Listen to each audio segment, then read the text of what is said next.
The only time I ever bought a hard drive for a PlayStation console and actually used it was way back for the PS2. That was because I needed it to play Final Fantasy 11 online.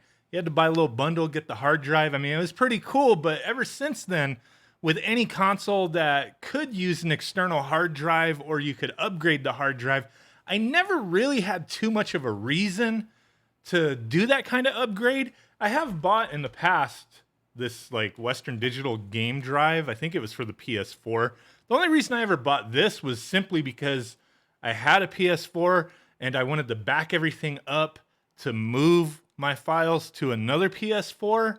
I'm pretty sure that's what I used this for only one time, and then since then I just used it on my PC to back up other things. Ever since the PS5 came out, a lot of us have been wondering, when are we going to get that storage option implemented to be able to use M.2 SSDs? The Xbox, yeah, they had their proprietary little card thing. I bought one day one. I haven't really had to use it too much, but with the PS5, as I have played it quite a bit, and I have a lot of newer releases for the PS5, it's become a hassle. Like shortly after the system came out, I started having to delete things, move things around. I know people are like, just use an external drive, put your PS5s, because you have to have PS5 games on the actual like internal storage to play them. Otherwise, you can't play them. But people would be like, just, if you ran out of space, you want to play something else, like copy that game over to an external drive. And then when you play it again, you want to play it again, just transfer it back. Just kind of a freaking hassle, in my opinion. I just been waiting, man. When are we going to be able to use these M.2 SSDs? And it looks like it should be coming pretty soon, but there's a lot of requirements, a lot of crazy things going on out here that I think is going to cause a lot of confusion. Now, this is supposed to be available for like beta users right now, so we'll continually find more information, but there is going to be some recommended, suggested M.2 SSDs that people are just buying them up right now. I've been watching a store ever since this came out this morning. I've been watching a couple stores around me on specific SSDs. I was like, I'm going to go grab one of these just in case. And it was like, oh, we got two in stock. We got, one in stock. Oh, we got none. I'm like, okay, let me look 50 miles out. And they're just, people are buying them up right now. It's kind of nuts. I did buy one specific one I'll talk about in a second. But what do we got going on here? So there's going to be some requirements. One of the biggest requirements is going to be, you're going to have a cooling structure. Do not buy, even if you know for sure the M.2 is going to work in your system, do not put it in there and run it without a heat sink. Now, you don't have to like install your own heat sink. That's not what anybody's saying. You can buy an M.2 SSD that has a heat sink built into it, which is one of them, the one that I bought, which is this Western Digital one. It was $250 for 1 terabyte. The 500 gigabyte is what, 139, so like $110 more. You could get the 1 terabyte, and I think I'll be fine with that for now. But it's $250 fucking dollars, man. Does have a heat sink built into it. Now, I did have to look at the dimensions and whatnot because that's going to be important as well. There's a lot of things to keep in mind here. They make sure you get an M.2 that either has one built in, a heat sink, or you can get a heat sink that fits your drive that is also to that size that can actually fit in there. They list that down here, but that's one of the biggest things. It has to have a cooling structure, has to have a heat sink built in or one that you've added yourself, has to meet these requirements. PCIe Gen 4, all that right there. We got to have the latest stuff. 250 gigabytes to 4 terabytes. Holy crap, those 4 terabytes are freaking expensive, dude. Like you buy like 2 or 3 PS5s for that price if you could actually find one. The other important thing is the sequential read speed. You have to keep that in mind. You need to have a drive that supports 5,500 megabytes per second or faster is recommended. That's just like the baseline. You have to have that. Module width, 22 millimeters. 25 millimeters is not supported. Gotta look at all this stuff. Don't just buy stuff willy-nilly right now. The form factor they have listed 2230, 2242, 2260, 2280, 22110. These numbers can be found in retail listings. First 2 digits refer to width. So make sure you're getting a 22, not a 25.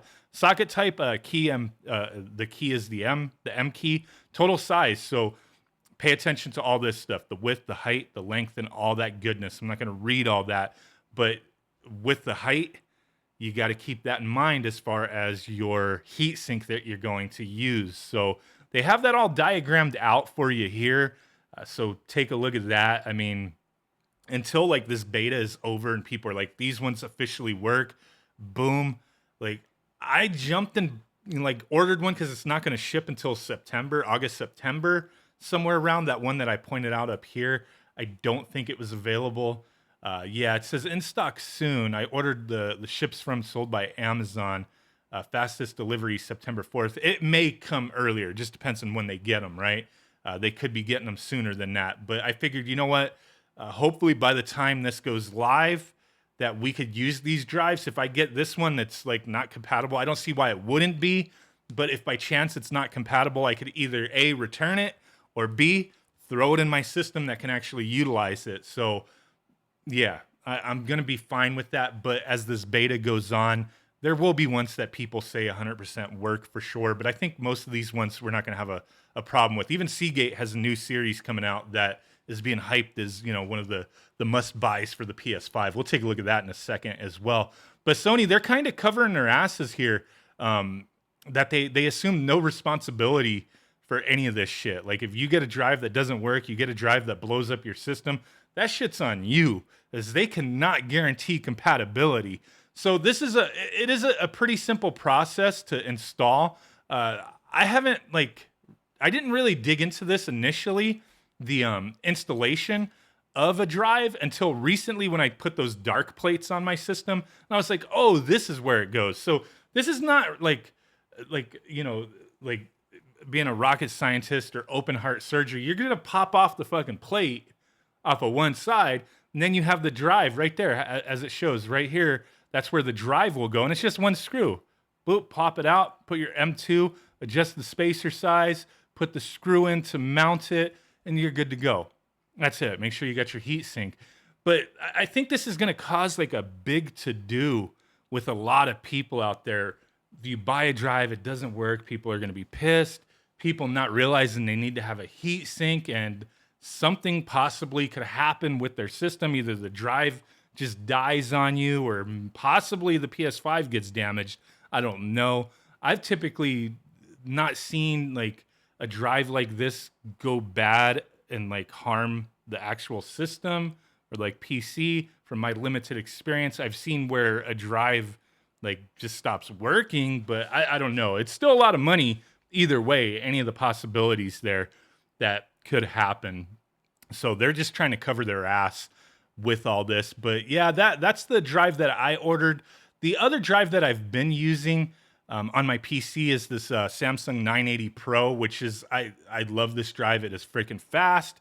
It gets the job done for me, and it's actually one of the cheaper options right now at a lot of places. On sale at Best Buy, on sale for the same price here on Amazon, and they're deliverable like right now type of thing. This is another one a lot of people are running to, but as it doesn't come with a built-in heatsink, you're gonna have to get a heatsink that's compatible with this drive and fits those measurements for the PlayStation 5. So you'll probably spend like maybe $20, I mean, for a heatsink for this thing.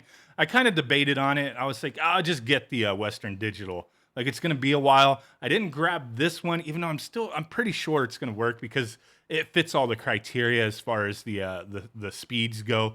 7,000 MBS, which actually from my tests on my own system, I continually get around that. So it is a good drive. But yeah, that's one that you would have to, it's a cheaper drive right now anyway.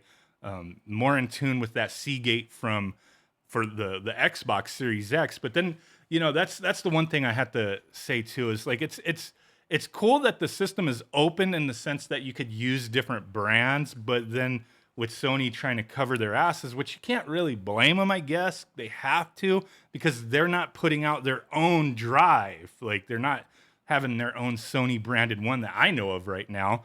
But with Xbox, you can criticize them all you want, but having that proprietary card, which was pretty pricey, but it's still in tune with what you're going to pay for the PS5, at least you know the damn thing's going to work right out the box. Like, there's no ifs, ands, or buts about it. It's made for the Xbox, it's going to work on the Xbox. So That's one thing that I kind of see the positive on the Xbox side, and then I see the positive, the pros on the PS5 side, where it's like, yeah, there's going to be more competition.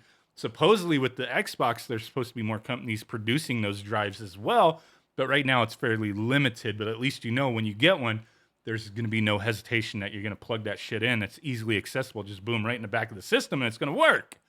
This, you got to not tear down the system. I've seen some people be like, oh, you're going to have to tear down the PS5. This is ridiculous. Very minimal work. Very minimal work. But yeah, I mean, I do like, I like and I don't like the approach of the Xbox, but I like that it just works. And this, we still don't 100% know. So there's another one that's coming out that, holy crap, forget you, Seagate. I'm not giving you my opinion right now. I'll give you my opinion looking at this thing. This Fire CUDA Seagate gaming drive that's coming out. Holy crap, $254. That's about what the Western Digital is there. But this is one that a lot of people are going to be looking at as well that may want to be using it for, the PS5. Little pricey, 1 terabyte. That's the max I'm going at. Like, I don't even want to spend $250. I don't want to spend $200. Like, fuck, man. But I kind of need that space to enjoy my PS5 to the fullest without having to shuffle shit around, continually deleting things. Like, I don't want to continue to have to manage stuff that way. 4 terabyte, $1,000. But yes, this is one a lot of people are saying is going to be good for the PS5, but there's no official list yet. It just so happens that, boom, it's announced and PlayStation's in beta for the testing of all this stuff. But there you go. There's going to be a lot of options out there.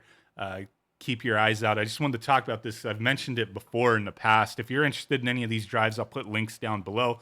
Put a link to the PlayStation site that gives you all the instructions and directions. Let me know how you think about this.